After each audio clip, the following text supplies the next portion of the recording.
Hey Thumpers, welcome back to a review from Hyper RPG. Today we are doing a non-spoiler review of one of probably my most anticipated movie of 2017. Absolutely. Star Wars. The Jungle movie. Oh, I'm sorry. Star You Wars. go to hell. Jumanji. Jumanji, welcome to the Jumanji. jungle. It's here, folks. Yeah. Welcome to the jungle. Non-spoiler review for Jumanji. Welcome to the jungle. You know it's gonna be good. No, but we're here to do a review of Star Wars Episode 8, The Last Jedi, the first sequel of this sequel trilogy, directed and written by Ryan Johnson. That's a very Sequel to confusing the- way to say to the part second two. power. Part 2, yeah. Star Wars 2. Yes. Yeah. Did you guys watch the honest trailer for Return of the Jedi? It was called Star Wars 3, Episode 6 of 9, probably 12. No, Like, I didn't that see probably that. makes That makes sense. Who That's knows good. how many episodes there's going to end Yeah. up being? But we got a chance to watch this movie on Monday. Today is technically Tuesday, and man, a Way lot to of go, hype. Alabama. Way to go, Alabama. Yes. Oh yeah. That's where we're at That's right right, now. A lot of anticipation going into this movie. I think Yeah. everybody who liked or did not like The Force Awakens were kind of hoping or waiting for something new, something different, something that was Bruh. going to take elements of what Star Wars is and feels like and really take it to a new level and elevate the franchise. Absolutely. And Ryan Johnson, I think, definitely did that. Yeah, Ryan Johnson did a lot of interesting things. He explored a lot of interesting Bold. concepts. It was very bold the direction he went in. There's a lot of stuff that we cannot cover now because it would be definitely spoiler talk. Yeah. But where should we start with this review? Like it's hard not to talk about. Did you like it? Yes or no? I guess. I liked it. I didn't love it. But it's a really solid addition to the Star Wars franchise.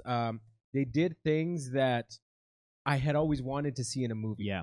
And they did things that reflect sort of things that they've done in my favorite animated series, which is absolutely great.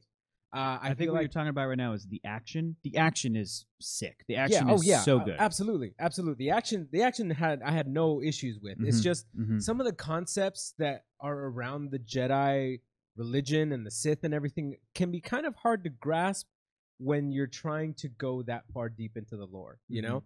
And so there was some things, and there was some editing issues, I think, when they were on the island, like just some things that didn't really flow right. But I feel like by the third act, everything was just like nailing, going on all cylinders, just like, Okay. what a way to like continue the story. It was great. It was really, really great. I feel I really, really like this movie a lot. Mm-hmm. I don't love it as much as I still don't love it as much as Empire Strikes Back. To me, Empire and original Star Wars are still to me the best Star Wars entries, best movies that they made in terms of the way they're written, the way they're designed, the execution, the pacing, the editing, the flow of it. Especially Empire Strikes Back has this mysticism about it, the spirituality about it that I think no Star Wars movie has really been able to capture. Yeah. This movie tries to do that a lot, and we get that feeling from the trailers. They're really going to go and dive deep into sort of the lore of the Jedi and the Sith and the balance between the two, and they do, but it doesn't have sort of that spiritual quality and feeling that Empire Strikes Back has. Like that movie, when you watch that movie, you feel like you're watching some sort of like religious text, spiritual, like there's something. It has this feeling. It's so hard to describe what it is, but it definitely has this sort of like mystical, sort of fantastic feeling about it. And I don't know if also having characters, the full presence of a character like Yoda and the way he speaks and how he describes and how it's written. Whereas with Luke, he sort of has a different approach to it. And Luke is also written in a very interesting and different way. He is, Mark Hamill there was an interview with Mark Hamill where he did tell Ryan Johnson that like he basically was not a fan of what he was doing with Luke Skywalker in this movie. It took some adjustments. And I think that's sort of how I felt about it too. Yeah. Because I sort of expected Luke to be in this sort of a place when we first meet him and his attitude being sort of this particular thing towards the Jedi and the First Order and the Resistance. And we did get some of that, but we also got this direction of Luke that I was not expecting at all. And it kind of felt like it was an adjustment for me. I do think the editing in the beginning, because we had to kind of jump around between the Resistance, the First Order, Luke, and all these other character stories, that we're intercutting between a lot of different things. It didn't flow right. Yeah, right? like there was some editing that was just like, there's a lot going on, and I feel like it could have been done a lot better. Yeah, I feel like, and that's the other thing with a movie like Empire, because it splits all the character stories up. and they're all going in different directions. I think what that movie does so well is that it spends more time really developing those sequences, and instead of cutting back and forth a lot, we're spending big chunks of time with Luke, big chunks of time with Han and Leia, big chunks of time with Darth Vader, and I think it just sort of helps the consistency of that movie and the pacing work really well. But I do think that there is a turning point in that movie in Last Jedi where they kind of find sort of their pacing, and it goes to like a 9 out of 10, and it just all the way till the end. Damn, so solid. Yeah, it so ends. solid. And another thing and this isn't anything spoiler related. I think that the way the movie ends, because I think Force Awakens was very much cliffhanger. Yeah, we're gonna get the next one. The way this movie ends, you really don't know where they're gonna go with 9. Yeah. And I kind of like that feeling, that mystery of like, I love it. Ooh, it could be a year from now, it could be a week from now, it could be 5, 6, 7 years from now. I love that. I got so scared that as we were approaching the end, I was feeling we might be approaching the end of the movie, The Last Jedi. Yeah. And I was like, oh no, don't give me another cliffhanger. Like Empire Strikes Back. Don't do this to me. I don't know if I can wait 2 years to see this sucker finish out. If you give me another moment, like handing the lightsaber to Luke, and it didn't quite do that. But here's the thing about the ending, and I've been thinking about this in the most non-spoiler way I could think. This movie, for me, first of all, I think I love this movie. Okay, I love this movie. It might be my favorite Star Wars, and I don't know if it's the best one, but it's different because they all do different things. And I feel that the new trilogy has so much more to do, obviously, than the original trilogy. Absolutely. And I don't really consider, frankly, kind of what the prequel trilogy does. No offense. I know that it sort of expands the world. But it tells you're not offending anybody here, Hector. But it tells the backstory of like a thing to kind of bring us up to speed, and then we're good. Does that make sense? Yeah. And the stories aren't super compelling to me, as opposed to Rogue One is telling the backstory up to bring us up to speed. Right. And I was so compelled by some of those characters. I love some of those moments that I was like, Rogue One, super good. Great. What I love about Rogue One is it shows that the world outside of Jedis is pretty shitty in Star Wars, and everybody has a really tough go at it. Like it's a tough time and it's a tough world to live in. Yeah. Last Jedi has moments like that. Yeah. Coupled with the Jedi mysticism and the Force and the hero's journey and that kind of thing. But what I love about the new trilogy so far, and I feel like where this is going with Episode 9, that I'll prefer the new trilogy to the original, but it's like you can't have the new one without the original. It for me, it did something, The Last Jedi did something akin to Skyfall, where Skyfall broke down James Bond and justified why we needed it in popular culture. Right. And you can't have a movie like Skyfall without having a history like James Bond. Yeah. And you can't get to a point like Skyfall without doing things like the Sean Connery years. Yeah. But in this case, it's even more powerful because it's like, no, it's literally like, what if Skyfall had Sean Connery? It's like the original. Literally continuation. Do you know what I mean? Like, so this new trilogy is doing so much. Yeah. And I watched Rogue One through Force Awakens the day before, and to see it all, I was really paying attention to all of the characters that I knew are going to be in The Last Jedi and that are in The Force Awakens, specifically Han, Luke, and Leia. And I totally get what you're talking about, the sort of like the adjustment with Luke and where his character is at the beginning of this. I fucking loved it because it is so not expected. And because, without talking about spoilers, when they go into his story, I was like,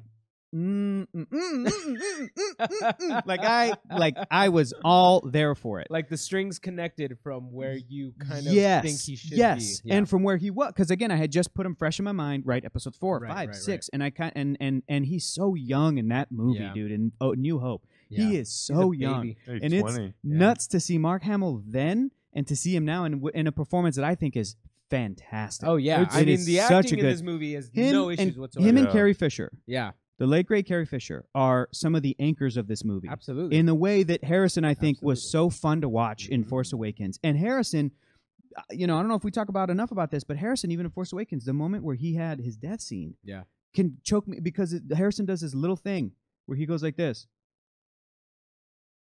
And then he's out. Like, I saw goosebumps on Adam's arm. I saw it. I love that shit so much. But in the same way, he was a pillar in that first one, and there was a lot of familiarity, especially with like acts, the way that we've seen in a Star Wars movie. Right. And every Star Wars movie fucking rhymes, whatever you want, George Lucas. It's all there. It all rhymes fine. But Last Jedi has like a a structure and a pacing totally different than different any cadence. Yeah, it's a totally different animal. So like. Yeah. I feel like this movie had so much, and it had so much to do, which was also pick up the baton from Force Awakens and keep that pace going, like literally, but do it better, like literally the baton, but also like those 3 new characters, like cool, we love some of those new characters, but do them better, and I think this movie did. I think that Finn, Poe, and Rey were done better in this movie than in Force Awakens. And then I don't think they did Finn justice. I absolutely think they did Finn justice. Okay, we'll talk about it. We will. But I think that man, it's so much fun. And on top of introducing a couple new characters that I ended up giving a lot of shits about really quickly, I was like, oh, cool. Like Laura Dern's in this. Okay, great. I don't want to tell you about Laura Dern's character, but like I do become invested. It's like, okay, now here's Snoke, and bringing that whole side of it into it. It's difficult to talk about this without spoilers, but I think again, this movie. You look at The Empire Strikes Back, and you're nailing it on the head, Adam, about what it does. But I feel like it's juggling 3 things, and it's juggling 6 or more. You know what I'm saying? When you were like, we're splitting up the characters, and I think that The Last Jedi does a really great job with that stuff. I think that it's going to be interesting to see how we feel about it on like a second viewing. That's what I'm curious. About, in terms of like the pacing and all these. That was the interesting part when we went to after the movie went to the restroom, and there was 2 guys talking about the movie, and the first thing the guy asked was like, what did you think? And he was like, it's better the second time. I'm curious to see how I feel about the second time. And like I still think the movie's awesome, and I love the fact that it took chances and it didn't swing into familiar territory, that it actually went like, when you think it's going to go left, it actually goes right. Dude. And some of the things it does with the characters, some of it's unexpected. Yeah. But I think even with a character like Luke, some of the stuff they do is unexpected and like an adjustment. Mm-hmm. But then there's a whole lot of other shit that they do that is amazingly epic. Yes. Mm-hmm. It is amazingly epic. And they do a good job of justifying why the things happen. Yeah, totally. It's not like it just comes out of left field. Yes. It's like, oh, he's like this because of this. They do a good job of establishing a characteristic or something a character does. And at first you might think that seems a little out of place, but then they do a great job, or Rian Johnson does a great job of explaining to you why. Right, and then so it justifies all the action. Yeah, looping. I see what you did. Looping, because he also directed Looper. Back around. Loop it. That's great. Loop it. I feel like we need to get into spoilers if we talk about it anymore. No, is there anything you guys that really want to say? I mean, the thing that I'll say is, as a Star Wars fan and someone who has been waiting to see a movie with Luke Skywalker and Princess Leia, and actually see some of these characters in action, and to get more context as to who Rey is and all these characters, and to see some of these characters do more. I think a character like Poe Dameron, seeing him do more, and then also seeing sort of how the action can elevate from movie to movie, because that's the big thing with these movies. The action can't stay the same. You can't sort of repeat the same tricks. Right. You can have nods and winks to it, but I think the big thing with these movies is that from every movie to movie, you got to really take these cool planets and locations and vehicles and you gotta crank it up to a 10. You gotta add on to it, but also say something about it. It's not, you can't just do the same lightsaber fights that you were seeing before, because we've seen it a billion times. What are you gonna do? I love the way this movie opens.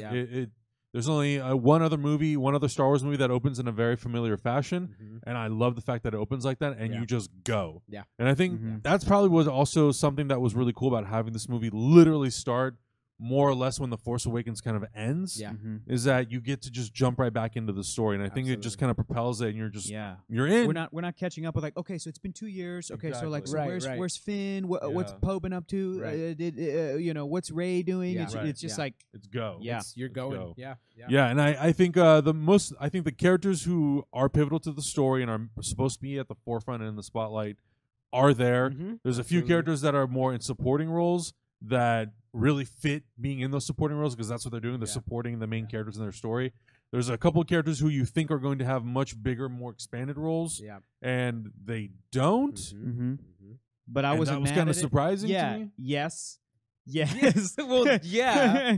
I will say one standout to me was Rose. The woman who played Rose, Kelly Marie Tran. Yes, Kelly Marie she's Tran. a friend. Like she runs kind of in our circle, right? She knows people. I knew her from improv. Yeah, so here you in did LA, improv with her, and I know people that are like best friends with her. Yeah, exactly. And that shit is crazy. Yeah, and it's seeing her at crazy. the premiere, just fucking crying, and like she's in a Star Wars movie, and she knocked it out of the park. She did. The minute I saw her on screen, I was like, oh, I like her. Yes, I like this character. Like, I want to see more of this. So that, I mean, really, I don't feel like I have anything else. I think that's the big key thing to take away from this movie that I absolutely love is that Star Wars has always been about the hero's journey. It's all about being. Luke was a somebody, Leia was a somebody trying to make a difference in a bigger galaxy because they were so connected to Darth Vader and Anakin Skywalker and that whole story. Whereas this movie, the thing that I love so much, and this second trilogy has really, it started with Force Awakens, is you can literally be a nobody and become a somebody just because you are passionate about doing the right thing. And not just Force Awakens, Rogue One also leans into that. It's that element of shining spotlight on the characters that I think in other types of movies like this would be sort of background players. Yeah. And it really shines a little spotlight on them. And in the originals, like they have to be related to these characters who have big who sort of like have big effect on what's happening in the galaxy. Like Luke and Leia to Darth Vader. Yeah. You know, and Obi-Wan Kenobi to like and these characters, no. They're literally nobodies, and they become somebody by the end of each movie. And I love it. I love that, and I love the way that this movie ends. Yes. It's not. I don't want to say it's really a cliffhanger, but it teases all the right things, and it makes me super excited for Episode 9. Yeah, I agree. So overall, I would say I think this movie was so awesome, and I think it did 99.9% of things it did really well. 0.1% is like very small things that I think is more personal taste than actual criticism as to, well, I don't think they did this right. It's mostly just like, well, I wasn't expecting this. I wouldn't have gone in this direction, but you justified it by all the actions and by the way you kind of described it in the movie. Exactly. Yeah, I agree. But we'll get into that once we talk spoilers because there's some stuff in there that I want to run by you guys because we didn't watch it together. No. Yeah. So this is the first time we actually talk about it. You watched it separately. Yeah. So we'll get into it later. Yeah. Adam and I sat next to each other, and there were moments where no offense, I wasn't really checking in with you, but I worried if you looked over and saw me, I was audibly gasping. I said like no at certain moments. Like there were shocking moments and moments that made me go like that like and it was just such a blast. I did a lot of that. Well, because I was sitting like this in the theater, and you were like this. Dude, I lean when I watch movies. That's how you watch premieres, Hector. He was in. You lean in. And I'm sitting there like this, and every time I was just like, oh my god! I was doing the same thing. I was doing the same thing, right? And the whole time I had to go pee, and I was like, I'm not leaving the theater. No. I will suffer. My bladder will explode. It's such a fun experience to see a Star Wars movie for the first time in the theaters. It really is. Absolutely. It really is. With the big sound and like the anxious crowd. Didn't see it in 3D. I want to see it in 3D. Oh yeah, I really want to see it in 3D. The last thing I will say about the movie that I thought was because it's the longest Star Wars movie, 2.5 hours long. To me, it did not feel like it. Agreed. It moved really well. We'll see how it feels on repeat viewings. To me, the first half dragged. Really? Yeah. To me, I was like, it's choppy and not choppy in the right way. So I was like, let's cut. Like Cynthia was bored out of her mind. Really? What? The first half of the movie, she's like, I'm not digging this. She loco. That's not crazy. digging this at all. And then it started moving, and then I saw her like, oh my god, oh my god. And she got teary at like the same. And that's the interesting thing for me is like I see that the editing is really awkward, but it didn't slow the movie down for me in any way. Okay. It just kind of felt like we were jumping around too quick. Yeah. But in terms of like it feeling long, it didn't. I feel like watching Revenge of the Sith or Attack of the Clones. Those movies feel like Empire Strikes Back. Those movies feel way longer. This. From go, it's like it moves. You're moving. It's just the way that it's cut up that it kind of makes it feel like it's all over the place. I thought the visual effects are great. No, visual effects I had no issues with that. I mean, I don't think I saw any visual effect in this movie that I was like, that looks really whack. Didn't look really whack, but man, spoiler talk. So I can't talk about that. We'll get into it. Okay. Yeah. What are your final thoughts? I think it might now be my new favorite Star Wars movie. I don't know if I don't think it's the best one. Like I said, you can't get to this without the original. I think it's so much fun to marathon these suckers. It's such a different experience to really see them all right up next to each other and how they blend and everything. I think my previous favorite may have been Rogue One, and it just got booted for The Last Jedi. So my favorites are going Last Jedi, Rogue One, A New Hope, Force Awakens, Empire, Jedi, and then the rest. Wow. That's my personal. That's the thing list. Of like, if I'm throwing a movie on, that's what I'm going to put on. Yeah. Versus what I think are the best ones. I still think that my like what's objectively a good movie ranking is going to go A New Hope, Last Jedi, Empire, Force Awakens, tied with Rogue One. Like it's you in still there. Have time to think about this. Force you know Awakens, that, right? Rogue One, and then Jedi, and then the rest. So I'm sure we'll see your complete list on Instagram. I still haven't. I love these new movies so much. No. I love these new movies so much. To me, nothing has still outdid Empire in the original for me. So there's a question of, will this stand the test of time? And we won't know that until we're old guys. Sure. And we're going to be like, so where does this really stand in the pantheon of all these right movies? And especially now because like these Star Wars movies are being built on each other, building from the back end of each other. So not like you have to see The Force Awakens, but in order to kind of get the full experience, you want to watch it. Star Wars in particular, the very, very first one. If they never made a sequel ever, that is one full, complete story. Correct. Empire Strikes Back has more of a cliffhanger ending, so you want to see, you want to see sort of the resolution of those characters in Return of the Jedi. Yeah. But if you hadn't seen The Empire Strikes Back, if you hadn't seen A New Hope, I still feel like just kind of watching the opening crawl, you still would have gotten a pretty decent idea of kind of what was going on in the story.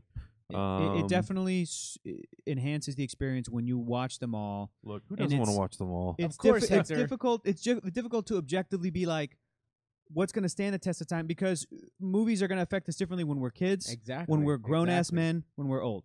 But also, except for Star Wars, I feel the same way about them always. Yeah, exactly. Like people who saw Star Wars back in the day when it opened feel just the same as they do about it. But it's like you can never see Force Awakens as an 8-year-old. Do you see what I'm saying? You can never see The Last Jedi. I don't know. I feel like an 8-year-old every time I watch it. Yeah.